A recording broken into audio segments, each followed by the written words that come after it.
का दास। मैं मौजूद हूँ ग्राम सभा बिदौरा में, जहाँ मेरे साथ प्रधान के रूप में पवन कुमार सरोज जी मौजूद है।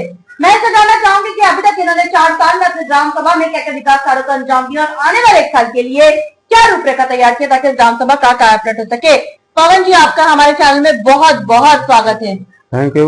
हम सबसे पहले आप लोगों का मैं धन्यवाद देना चाहता हूं कि आप लोगों ने जो हमें आज बोलने का मौका दिया, और आप बहुत अच्छी आपने प्रश्न ये किया कि आपने ग्राम सभा में क्या किया, कैसे क्या हो रहा है। बहुत हम संतुष्ट हैं कि आप लोग कम से कम इस संदेश को माननीय मुख्यमंत्री के पास या हमारे जनता के बीच में रखेंगे। हम लोगों का आप सदा आभारी हैं और हमारा परिवार भी है, हम आभार व्यक्त करते हैं। तो हम जहाँ तक के विकास की बात है, तो जो माननीय मुख्यमंत्री या योगी या क्या कहते हैं प्रधानमंत्री जी द्वारा जो भी योजनाएं चलती संचालित किया जा रहा है, हम धरातल पर उसको पहुंचाने का पूरा प्रयास कर रहे हैं।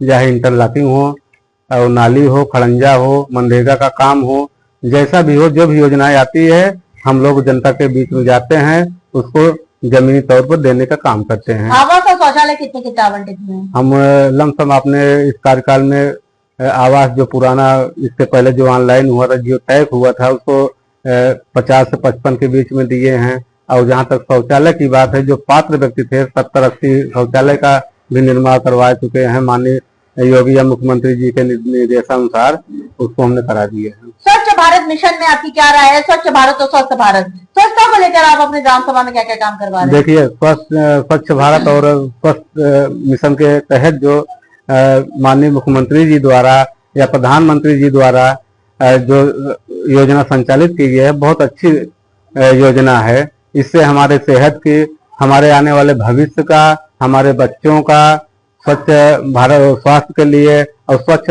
भारत के मिशन के जैसे पानी टंकी का निर्माण हुआ है या आरसी सेंटर का निर्माण हुआ है, इससे हम लोग बहुत इसको उत्तम देख रहे हैं। आने वाली पीढ़ी हमारी स्वस्थ रहेगी, आने वाला हमारा विकास स्वस्थ रहेगा, हमारा जो है कि पूरा जो क्या कहते हैं कि जनता ग्राम सभा स्वस्थ रहेगी। आपने ओडीएफ में आपकी ग्राम सभा के लिए आपने आरआरसी वगैरह सब कंप्लीट करवा दिया? बिल्कुल बिल्कुल करा दिया है। आपकी ग्राम सभा जो सर्वे हुआ, बहुत जनता से मुखातिब थे, जिनका कहना है कि कुछ जगह जैसे कूड़े घर तक अभी तक नहीं पहुंच पा रहा है, मतलब कि प्रॉपरली, तो इसका निवारण आप कब तक करवा देंगे? देखिए, इसका निवारण हम लोग बहुत इस पर काम कर रहे हैं, और अपने जो है कि सचिव को और जो है कि सफाई कर्मचारी के माध्यम से इसको करवाने का पूरा हम लोग संकल्प ले लिए हैं। लेकिन बशर्ते है ग्रामीण है अभी, तो ग्रामीण कुछ महिलाएं ऐसा हैं, कुछ ऐसे जो अशिक्षित हैं, तो उनको हम लोग संदेश दे रहे हैं, इस पर निरंतर काम कर रहे हैं कि आने वाले समय में इसको बिल्कुल स्वच्छ किया जाए। शिक्षा का स्तर आपकी ग्राम सभा में कैसा है और सरकार के 19 बिंदुओं पर कितने आपने काम करवा दिए, कितने अभी बाकी है? लमसम जो उसमें बिंदु दी गई है हम लोग उस पर काम कर दिए हैं। जो भी अभी मान लीजिए अधूरा हुआ है उस पर जल्दी ही काम करा दिया जाएगा। अगर मैं बात करूं आपके ड्रीम प्रोजेक्ट की, आपके सपनों के बारे में, तो कोई ऐसा सपना जो आप अपने ग्राम सभा के लिए करना चाहते हैं, जो किसी प्रधान ने ना किया, आप करना चाहते हैं? देखिए, जो भी अगर क्या कहते हैं कि प्रतिनिधि होता है, वो चाहता है कि हमारे ग्राम सभा में कोई ऐसा प्रोजेक्ट आए, ऐसा वो आए कि जिससे हमारा गांव विकास कर सके और उसमें मेरा नाम छपा रहे, क्या कहते हैं कि सरकार की योजनाओं का नाम छपा रहे। तो हम चाहते हैं कि यहाँ पर थोड़ा शिक्षा पे ज्यादा, मतलब जैसे कि आंगनबाड़ी, आंगनबाड़ी हुआ, आंगनबाड़ी की जमीन नहीं मिल पा रही है। हमने कई बार प्रयास किया, लेकिन थोड़ा जो है कि राजस्व टीम इस पर ज्यादा बहुत महत्व नहीं दे रहे हैं। हमने कई बार इसके तहसील दिवस पे या फिर एसडीएम से बात किया, लेकिन अभी तक उन्हें, जिससे हमारे यहाँ भी आंगनबाड़ी का निर्माण है। और स्वास्थ्य के बारे में अगर यहाँ पे हमारे ग्राम सभा में अगर कोई एक क्या कहते हैं सामुदायिक, क्या कहते हैं कि, ये मैं सवाल पूछने ही वाली थी और आपने उसका जवाब पहले ही दे दिया। बहुत अच्छा लगा ये जान के। आप जैसे प्रधान जागरूक हो तो ग्राम सभा का विकास कोई नहीं रोक सकता। मैं ये सवाल पूछने वाली थी कि जैसे हमारे उप मुख्यमंत्री ब्रजेश पाठक जी स्वास्थ्य मंत्री हैं, स्वास्थ्य के प्रति काफी जागरूक है, तो स्वास्थ्य को लेकर आपने क्या क्या रूपरेखा तैयार किया है, जिसका जवाब आप पहले देने वाले थे, उस क्वेश्चन का जवाब जैसे हम ये सोचते हैं कि मैम कि यहाँ सीएससी केंद्र पड़ जाए, हमारे यहाँ से सीएससी केंद्र कम से कम 15 किलोमीटर दूर है। अगर इसका निर्माण हो जाए, जैसे कोई वृद्ध महिला है या कोई डिलीवरी है किसी को, या कोई बच्चे हैं छोटे, रात में बहुत ज्यादा असुविधा होती है, अगर यहाँ पे अगर उसका निर्माण हो जाए तो इससे बेहतर स्वास्थ्य मिल सकता है हम लोगों को।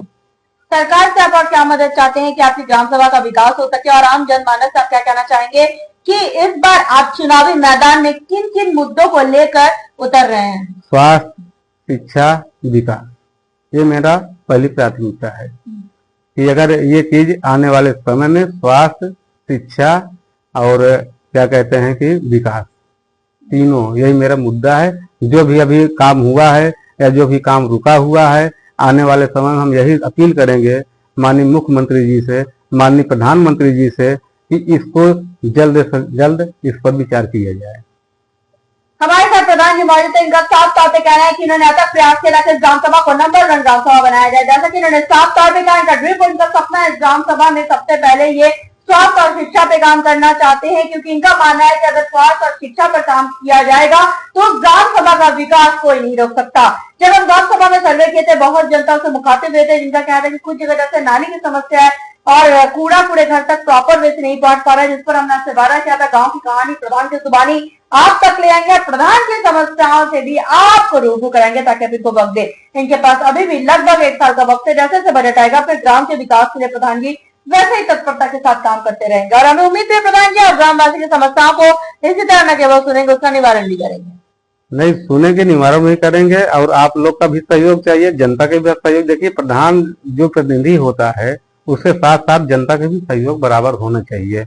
इसलिए कहीं कहीं ऐसे गांव में ऐसा कि अगर प्रधान बहुत चाह रहा है लेकिन कुछ ऐसे अराजक तत्व हैं जो उस काम में बाधा डालने के लिए हमेशा जो विपक्षी जैसे राजनीतिक दल हैं। मैं बताना चाहूंगी प्रधान जी कि हम आपसे जुड़े हैं, पहली महिला पत्रकार जो ग्राम सभाओं में जा जाके प्रधानों के हित पे काम कर रही हूँ और किसी भी प्रधान को कोई भी तकलीफ होती है तो मैं उस पर खड़ी होती हूँ और उनके प्रधानों की समस्याओं को भी दूर करती हूँ।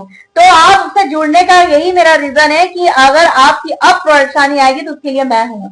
थैंक यू मैम, हम आपसे सदा जुड़े रहेंगे। जो भी समस्या हमारे ग्राम सभा में होगी, हमें होगा, हम आपको से रूबरू करेंगे या अवगत कराएंगे। अब देखने वाली बात बस ये होगी कि इस ग्राम सभा को हम एक आदर्श ग्राम सभा के रूप में लखनऊ ले जाते हैं या नहीं। संजय प्रताप सिंह के साथ मैं कोनिका दास, उत्तर प्रदेश लखनऊ।